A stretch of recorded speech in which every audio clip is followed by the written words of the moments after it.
Now, we're in James chapter 5, verse 3.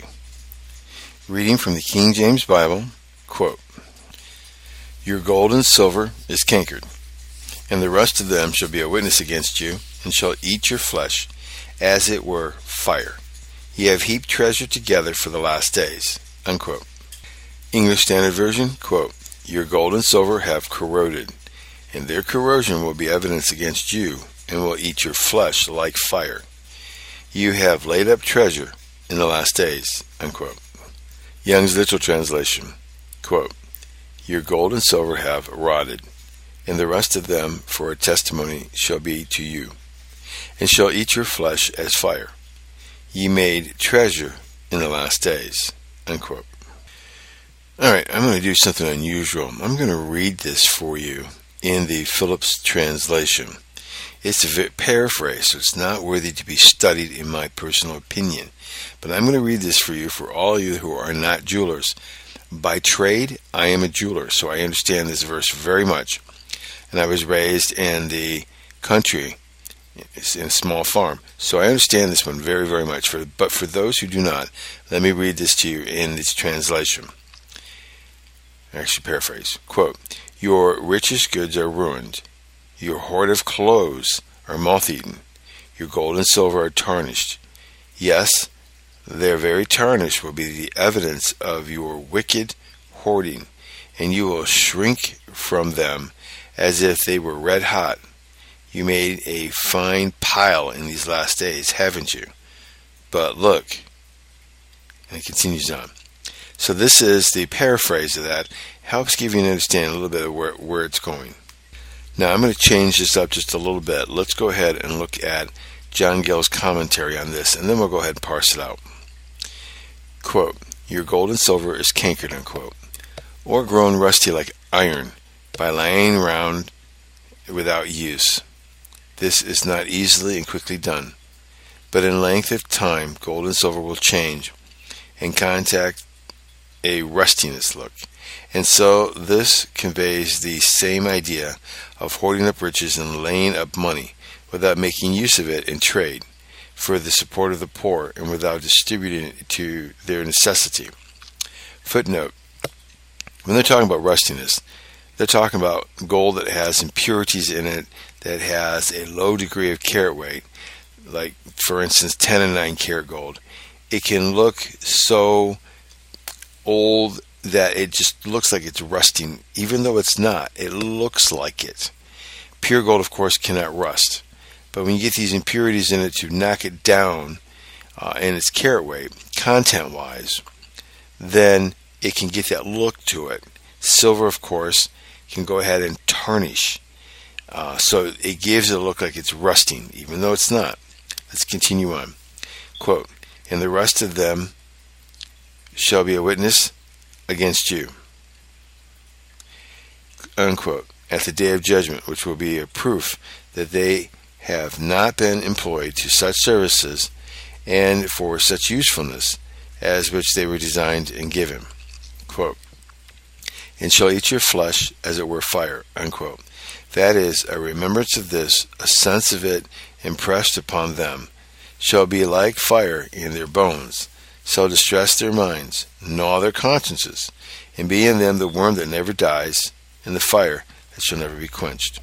Quote, "Ye have heaped treasure together for the last days," unquote, either for many years as the fool in the gospel, for the times of old age, the last days of men, for fear they should then want, or for the last days of the world, or of time, as they thought they should live forever. The Vulgate Latin version reads, quote, "Ye have treasured up wrath for yourself in the last days," unquote, instead of riches, as they imagined, and that by their covetousness and wickedness, by a wicked disuse of their riches, and an unrighteous detention of them. But this supplement seems to be taken from Romans chapter 2, verse 5, quote, King James Bible. "But after thy hardness and impenitent heart, treasured up unto thyself wrath against the day of wrath and revelation of the righteous judgment of God, unquote. Footnote. We know that this could not have been taken from Romans 2:5 because we know that James was the first book written. So that means James 2:5 is probably influenced by James, not the other way around. Continue on with John Gill's commentary. Though the sense is confirmed by some copies which connect the phrase, as it were fire, in the preceding clause with this, ye have treasured up as it were fire. And the Syriac version renders it, quote, ye have treasured up fire, unquote, the fire of divine wrath. This is the fruit of treasuring up riches in an ill way, and without making a proper use of them. Now this ends John Gill's commentary on the Bible on this verse. Let's continue on and parse this now from the Greek. Your gold and your silver is cankered. Now let's parse this Greek word out. It's written in the perfect tense, which corresponds to the English perfect and describes an action which is viewed as having been completed in the past, once and for all, not needing to be repeated. It's in the passive voice, so you are the recipient of this action. It's an indicative mood, which means that it's stating a fact. So, is cankered. Let's take a look at this phrase. Has James used it, or anybody else used this Greek word in the New Testament the way that it's being used here? And it is not. So now what we want to do is find out, since this is unique, what does this Greek word mean in definition? So the Greek word is katiago. Let's find out its meaning. The definition of this Greek word is to rust over, cover with rust. Alright, so when we look at the definition of this, it means to cover over with rust. Now let's look at what James is writing here. The silver is cankered, covered with rust. And then he continues this. And the rust. So he is talking in two different Greek words on the rusting or decay of this precious metal.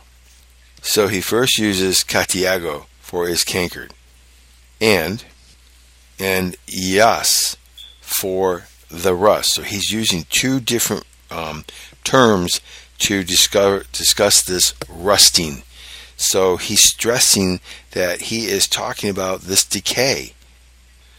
And both times he uses Greek words. It's the only time that these two are used this way in the New Testament, period. No one else uses them. So he's stressing this decay, the rust of them shall be. Now, let's look at the parsing of the Greek word for shall be. It's talking future tense, so in the future, and an indicative mood, so stating a fact. Let's continue on. Shall be a witness. Now, this Greek word for a witness is used 7 times in the Greek New Testament. James uses it only one time, and it's here. Let's take a look at the other times it's used. Matthew 24, verse 14, King James Bible, quote, and this gospel of the kingdom shall be preached in all the world for a witness unto all nations, and then shall the end come, unquote. John uses it, 1st chapter, verse 7, King James Version, quote, the same came for a witness, to bear witness of the light, that all men through him might believe, unquote. And then we believe it's Luke that wrote Acts. He goes in Acts 1:22, quote, beginning from the baptism of John unto that same day that he was taken up from us, must one be ordained to be a witness with us of his resurrection, unquote.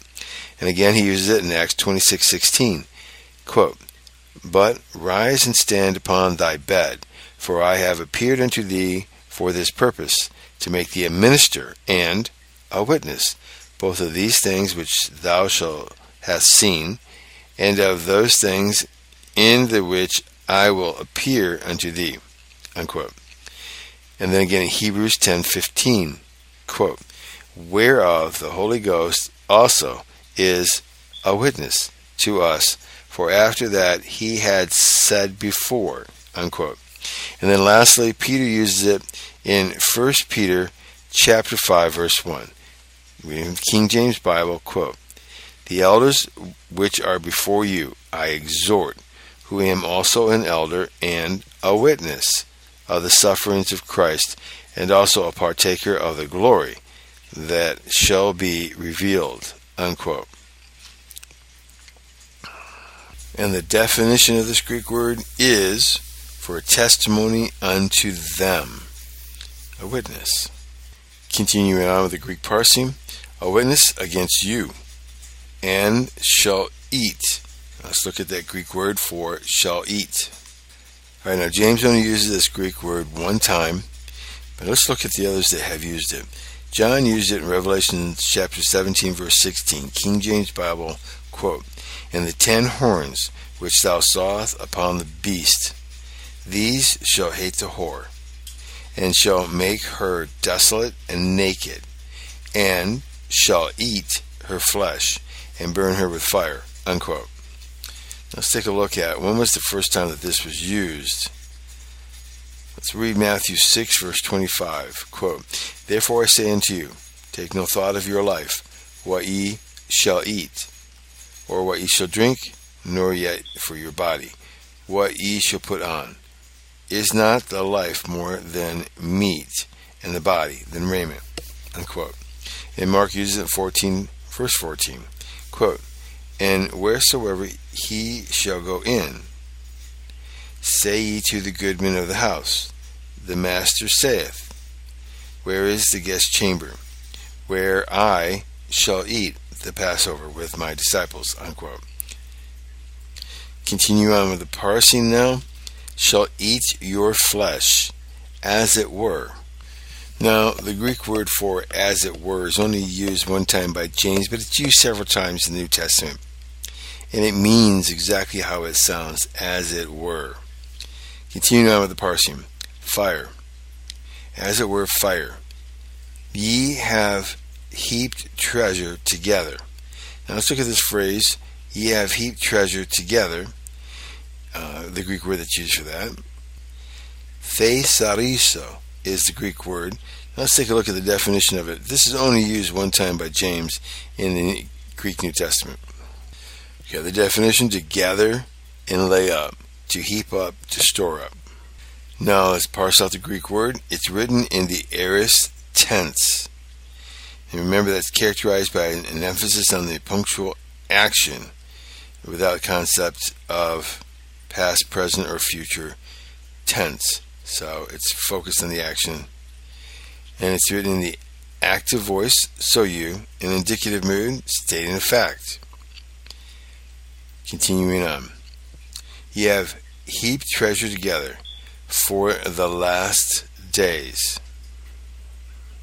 All right, reading the other scriptures where this Greek word is used in the Greek Testament this way. 2 Peter chapter 3, verse 3. King James Bible, quote, "Knowing this first, that there shall come in the last days scoffers, walking after their own lusts," unquote. Paul used in his letter, 2 Timothy chapter 3, verse 1, quote, "This know also, that in the last days perilous times shall come," unquote. So continue on with the parsing. The last days. Now let's talk about this. In this verse that we have going on, we can see that people are being talked about in this from James, written to the dispersed Jews after the persecution and their sin abroad. He's writing to them, and he's talking about, don't trust your riches. Your garments are moth-eaten. Your silver and gold has become tarnished, rusted looking, and there'll be a witness against you. Like you've heaped them up. You're trusting in your riches more so than you're trusting in God, who's the one that gave these to you. So when you start to look at them and not Him, that's when they become wicked, because of what you're doing. You're no longer in a relationship and trusting God and walking and talking with Him. You're holding on to this gold, this money, whatever it is, and you're trusting in them to hold you over in the last days, and you're just not trusting God to take care of your needs. You have lost your focus. Get back to your first love. That's what basically this here is talking about. So this ends James chapter 5, verse 3. May God richly bless you as you go about your way studying the Scriptures.